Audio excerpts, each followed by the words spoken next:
Selamat berjumpa kembali dalam renungan hari ini. Saudara dan saudari yang dikasihi Tuhan.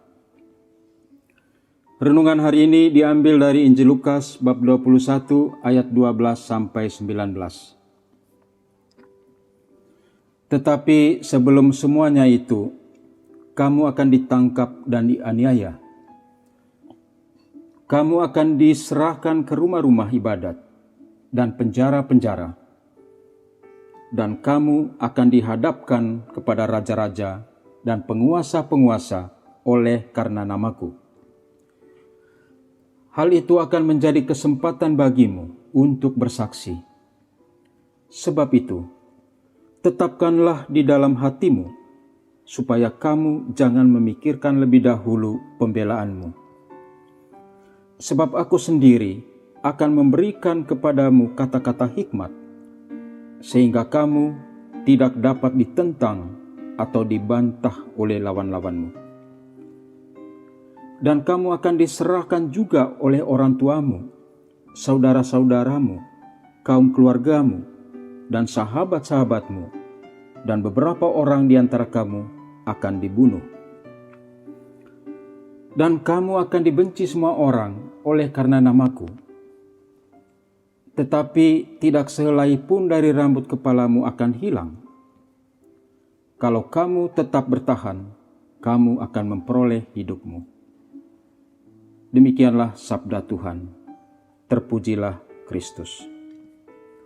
Saudara-saudari yang terkasih dalam Tuhan, mewartakan iman Kristiani di tengah-tengah masyarakat yang beragam budaya, beragam suku, beragam bahasa dan agama bukanlah persoalan yang mudah. Kita tentu menghendaki agar semua orang dapat mengenal dan menerima pokok pewartaan Yesus tentang kerajaan Allah, yakni kasih, keadilan, dan kedamaian. Untuk mewujudkan kerajaan Allah yang kita impikan di tengah-tengah masyarakat yang majemuk, gereja dengan penuh semangat dan ketulusan hati melakukan berbagai karya karitatif seperti lembaga pendidikan, balai pengobatan, rumah sakit, panti asuhan, panti jompo, dan masih banyak lagi karya karitatif lainnya. Saudara-saudari yang dikasihi Tuhan, kita sadari bahwa dalam mewujudkan nilai-nilai kerajaan Allah yang diwartakan oleh Yesus dalam berbagai macam bentuk karya karitatif mengalami banyak kesulitan. Gereja mengalami begitu banyak tantangan, baik secara internal gereja itu sendiri maupun secara eksternal. Sangat tidak mudah bagi gereja untuk melakukan karya-karya sosial di tengah masyarakat yang majemuk ini, karena masih ada saja orang atau kelompok tertentu yang mencurigai karya-karya sosial gereja sebagai upaya kristenisasi. Kecurigaan-kecurigaan seperti ini terkadang berujung pada penolakan kehadiran kita di tengah masyarakat. Contoh, kita sangat sulit mendapatkan izin pembangunan gereja, atau terjadi penolakan pembangunan gedung gereja di beberapa tempat. Ini hanyalah beberapa bukti bahwa sungguh ada banyak tantangan bagi kita dalam mewartakan Injil. Dalam kondisi seperti ini, kadang-kadang kita mengalami kelesuan, kurang semangat, dan bahkan putus asa. Saudara-saudari yang dikasihi Tuhan, dalam Injil hari ini, Yesus menegaskan kepada para murid, tetapi sebelum semuanya itu kamu akan ditangkap dan dianiaya. Kamu akan diserahkan ke rumah-rumah ibadat dan penjara-penjara. Dan kamu akan dihadapkan kepada raja-raja dan penguasa-penguasa oleh karena namaku. kata Yesus. Tantangan-tantangan dalam pewartaan Injil Kerajaan Allah sudah dialami oleh para murid terdahulu.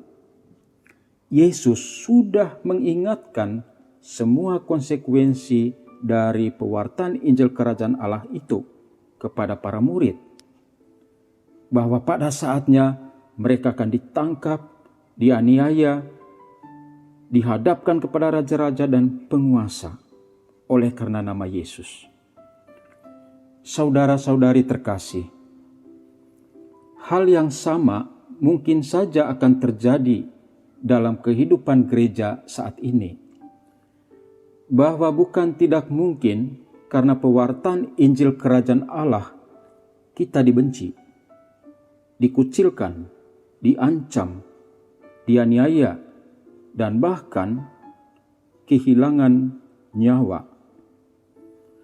Dalam kondisi seperti ini, apakah kita masih merasa takut?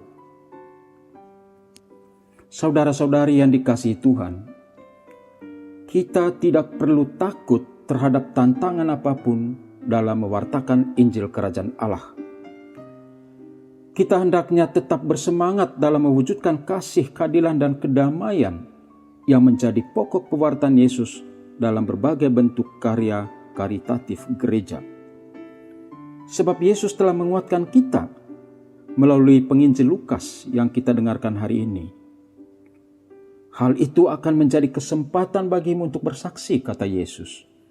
Sebab aku sendiri akan memberikan kepadamu kata-kata hikmat, sehingga kamu tidak dapat ditentang atau dibantah lawan-lawanmu.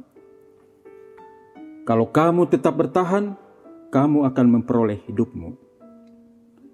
Saudara-saudari yang dikasihi Tuhan, Tuhan Yesus telah memberikan inspirasi bagi kita untuk tetap bertahan dan bersemangat dalam mewartakan kasih, mewartakan keadilan dan kedamaian.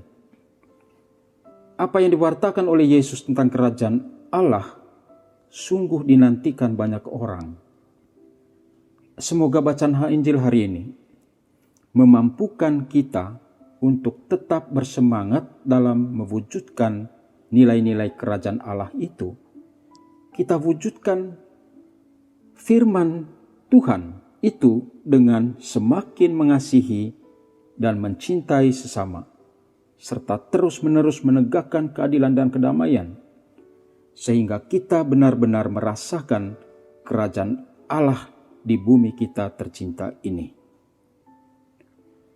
Marilah kita berdoa.